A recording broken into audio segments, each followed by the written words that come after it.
Tiada, semua kita ikut saja. Di suatu ketika dulu belum pernah berlaku di mana dunia yang kita ikut saja. Orang Sabah ini senang diatur. Mahathir bilang kita bergilir-gilir. Bergilir-gilir. Tidak ada negeri di Malaysia ini yang dia punya ketua menteri ada yang 1 tahun lebih, ada yang 2 tahun. Di Semenanjung itu dia punya menteri besar sampai umur 70-an masih juga menteri besar.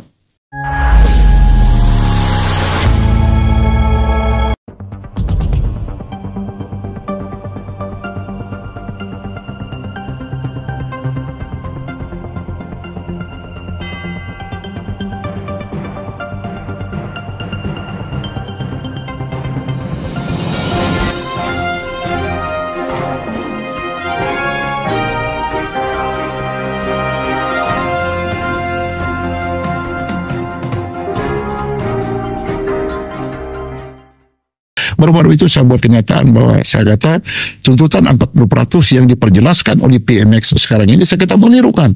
Karena 40% tidak dijelaskan yang disebut bahwa ada 16 bilion. Jadi barangkali saya berhak untuk tanya. Kalau misal kata 16 bilion itu adalah untuk peruntukan, umpamanya macam peruntukan untuk budget, pasal education, pasal pertahanan, pasal infrastruktur, bagi tahu begitu. Kalau misal kata itu 40%, langsung tidak ada dalam pemikiran dia bahwa itu bukan hak, kasih tahu juga, supaya kita tahu. Tetapi, kalau dipahami oleh pemimpin-pemimpin daripada Putrajaya, bahwa betul kita mempunyai tuntutan, dan ini pun sudah diterima oleh mereka dalam beberapa pilihan raya. Pada ketika waktu bagi pilihan raya, diakui betul ada. Kami akan bagi dan semikanya. Selepas pilihan raya, tiada. Jadi kalau pendirian saya 10 tahun yang lalu, misal kata apa saja tanggapan orang Sabah sekarang ini dalam buku berpisah tiada. Jadi suara saya sekarang ini, saya bukan lagi speaker. Saya bukan lagi umpamanya berjawatan dalam jawatan menteri. Karena saya tahu kalau kau sebagai menteri mesti itu collective decision sama collective responsibility. Kalau kau tidak bersetuju dengan satu dasar kau akan resign. Berapa sudah menteri di Malaysia ini sejak diwujudkan yang berhenti daripada kabinet pasal tidak bersetuju dengan dasar. Tiada. Semua kita ikut saja. Di suatu ketika dulu belum pernah berlaku di mana dunia yang kita ikut saja. Orang Sabah ini senang diatur. Mahathir bilang kita bergilir-gilir. Bergilir-gilir. Tidak ada negeri di Malaysia ini yang dia punya ketua menteri ada yang 1 tahun lebih, ada yang 2 tahun. Di Semenanjung itu dia punya menteri besar sampai umur 70-an masih juga menteri besar. Jadi kita masih ikut daripada dulu. Jadi kalau Pandai Ramli sekarang ini mempunyai suara yang berbeda dengan suara saya dulu, bermakna saya ada asas untuk bercakap. Kenapa? Karena yang saya zahirkan ini bukan untuk kepentingan saya. Ini adalah suara Sabah yang saya dengar semakin hari semakin nyaring. Jadi yang paling dasar sekali adalah suara-suara generasi muda. Karena generasi muda sekarang ini bukan ada experience dulu. Macam pemimpin macam saya ini sudah saya kena brainwash. Dalam konsep Barisan Nasional, dalam Barisan Nasional mesti kita semua bersatu. Kalau kita tidak bersatu, kita tidak teguh dan sedemikiannya. Tapi apa yang saya nampak sekarang ini, yang dulu diajar kepada saya, sekarang ini sudah tidak lagi dibuat. Kenapa kerajaan Malaysia sekarang ini hancur? Siapa yang kasih hancur? Yang kasih hancur adalah pemimpin. Di suatu ketika dulu, waktu saya berjinak-jinak politik, saya nampak itu wajah sampai sekarang. Mahathir di situ, Anwar Ibrahim di situ, Mahyudin di situ, Najib di situ, Tengku Razali Hamzah di situ. Semua kekuatan itu adalah tonggak dia adalah UMNO. Tetapi dalam masa saya masih hidup sekarang segar bukar walaupun saya bertongkat, tapi saya tidak perlu juga kepada tongkat ini. Ini cuma sebagai action sahaja. Dalam keadaan saya sekarang ini saya nampak Mahathir sudah mempunyai pendirian lain, Anwar Ibrahim pendirian lain, Mahyudin pendirian lain, Jahid pendirian lain, KJ pendirian lain, Syaril pendirian lain, Isamuddin pendirian lain, Ismail Sabri pendirian lain. Mereka yang menghancurkan negara Malaysia ini yang sebenar. Betul. Bukan orang Sabah, bukan orang Sarawak. Betul. Yang kita diajar dulu, yang kita anuti dengan tekun, mereka hancurkan. Jadi kalau saya bersuara sekarang lain daripada yang lain, masing-masing mesti tanya kepada diri, siapa sebenarnya yang jadi penghancur?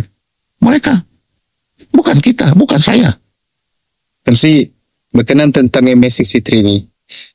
Kalau saya secara pribadi, Tan Sri, saya memang berasal daripada sekolah Sains Sosial. Kami belajar tentang sejarah. Degree saya memang dalam bidang sejarah. Dan MSCC3 ini, kalau ikut Tan Sri, dia tidak diwujudkan dalam satu program khusus untuk MSCC3. Tapi dia lebih kepada sejarah Sarawak selepas 1963 begitu kan. Jadi daripada pengamatan saya waktu itu, saya tidak pernah jumpa Tan Sri Pendikar. Saya adalah ketua pemuda USNO. Ketua pemuda kepada Tan Sri, parti yang Tan Sri kemudi sekarang. Saya tidak pernah jumpa dengan Tan Sri sehingga tahun 2020, Tan Sri. Sepanjang itu, saya hanya dapat baca buku Berpisah Tiada, menonton sedikit, ada satu Tan Sri punya, saya rasa waktu itu Tan Sri tengah lancarkan buku rasanya, tentang Berpisah Tiada. Dan selepas itu saya cuba, kami kena buat assignment, jadi kena banyak rujukan dekat bibliografi kan. Jadi ada beberapa artikel jurnal yang saya baca Tan Sri tulis. Dan saya rasa sampai sekarang pun Tan Sri masih lagi, ini bukan mengampu bukan angkat kaki walaupun Tan Sri adalah presiden saya, tapi serius, Tan Sri tidak pernah berganjang daripada fahaman Tan Sri tentang MS63 sekalipun terpaksa menungkah arus di saat semua orang percaya inilah interpretasi sebenarnya MN63. Tapi Tan Sri tetap dengan pendirian itu. Dan kalau saya sendiri Tan Sri, saya percaya bahwa MN63 adalah dokumen yang, kalau dalam bahasa patriotismenya, dokumen yang sacred. Sebab itu yang mengikat janji sebenarnya. Mengikat janji the forefathers. Ataupun the foreparents lah. Mungkin ada juga yang terlibat waktu itu kan. Sekarang ni Tan Sri, kita tidak boleh juga pertikai, tidak boleh juga kita perkecilkan usaha orang-orang wanita ni kan. Betul. Waktu itu, dan cara kita menilai dia, tidak boleh dalam konteks yang anachronistik. Maksudnya kita menilai sesuatu yang kita tidak fahami. Kenapa dia jadi begitu pada zaman itu. Kan? Kita tidak tahu inti perbincangan Tun Mustafa, Tun Fuad, dan mungkin juga daripada sebelah kontempat setia di Semenanjung, di Sarawak dan sebagainya. Dan bila kita lihat hari ini, sesuatu yang tertinggal adalah bila mana ada sebahagian orang menginterpretasi MN63 dalam konteks apa yang dia baca sahaja. Ada pula yang diambil dalam konteks perundangan saja.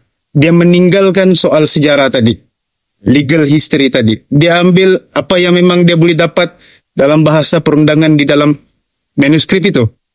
Dan ada pula jenis Tan Sri yang memang sudah di brainwash. MN63 ni begini. Sampailah wujud satu generasi di mana satu kumpulan sekarang ini yang saya terus terang cakap lah, dorang ni Tan Sri, dorang yang terlebih paham MN63. Kita semua ni bodoh.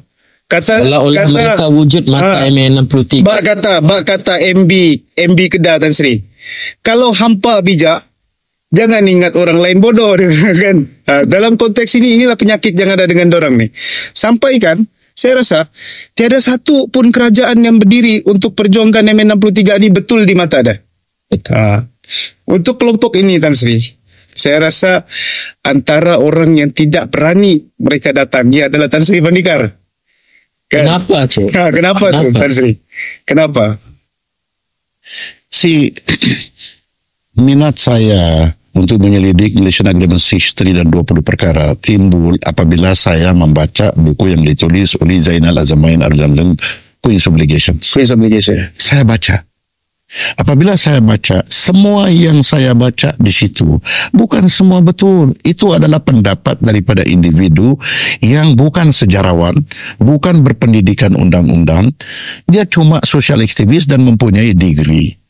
Jadi apabila kita buat andaian-andaian tertentu, itu tidak betul. Umpamanya dia mengatakan bahwa Malaysia tidak wujud. Pahamkah dia bahwa siapa yang buat perlembagaan Malaysia itu? Yang buat adalah orang-orang yang terkemuka pada ketika itu, orang yang mahir dalam macam mana draft constitution. Ini perlembagaan negeri Sabak juga dibuat oleh IGC. Dia punya jawatan kuasa perundangan pada ketika itu dalam IGC adalah orang-orang yang terkemuka dalam perundangan. Jadi macam mana kita, seorang hamba Allah yang lahir pada ketika waktu kita merdeka berpuluh tahun sudah, lepas itu kau buat andaian-andaian yang ikut kau punya perasaan sendiri. Jadi saya apabila saya buat penyelidikan, bukan saya baca daripada satu artikel, satu hamba Allah, lepas itu satu artikel, tidak. Saya terpaksa baca file belakang macam mana penubuhan Malaysian Agreement Secretary. Umpamanya minit-minit masyarakat, pada ketika waktu masyarakat sekian-sekian, saya baca pandangan seorang demi seorang. Saya baca.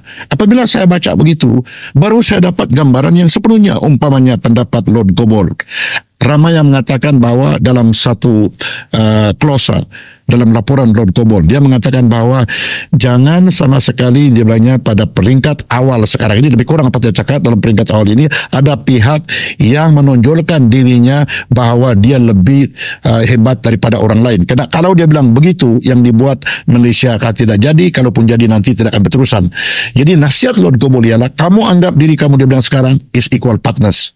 Di situ perkataan Lord Gobol punya nasihat ialah pada ketika itu dia mau kasih warning sama pemimpin-pemimpin daripada Malaya dengan pemimpin dari Singapura. Jangan kamu sama sekali pandang rendah kepada wakil-wakil Sarawak dan Sabah. Karena wakil Sabah pada ketika itu, Tun Mustafa bukan ada pendidikan tinggi, Tun Fuad bukan ada degree, cuma dia jurnalis saja. Jadi itu sebagai warning. Itulah sebenarnya apa yang berlaku. Karena saya baca juga dia punya speech pada ketika waktu di House of Lords, apabila dibentangkan itu Akta Malaysia, Malaysian Bill di sana. Kau harus baca semua. Apabila kau sudah baca semua, kau mendapat gambaran. Ada yang mengatakan bahwa Tengku Abdul Rahman sendiri yang beria-ia sangat untuk mau bahwa Sabah dikasih masuk dalam Malaysia. Sebenarnya apabila kita baca benar-benar, yang mau untuk memerdekakan Sabah pada ketika itu Bumi Utara dan Sarawak adalah British sendiri. Karena British tidak mau lagi Sabah dan Sarawak jadi beban.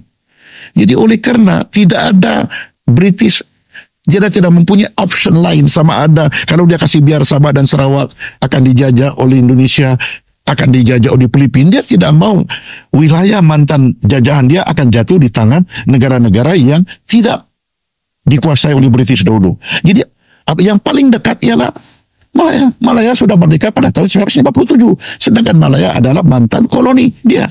Sarawak, Singapura pada ketika itu belum penuh merdeka, ada sudah Prime Minister, itu juga jajahan dia. Jadi itu adalah hak apa yang British mau. Idea itu daripada mula lagi. Cuma Tunku Abdul Rahman memberanikan diri apabila dia nampak sudah bahwa idea itu sudah hampir masak daripada British.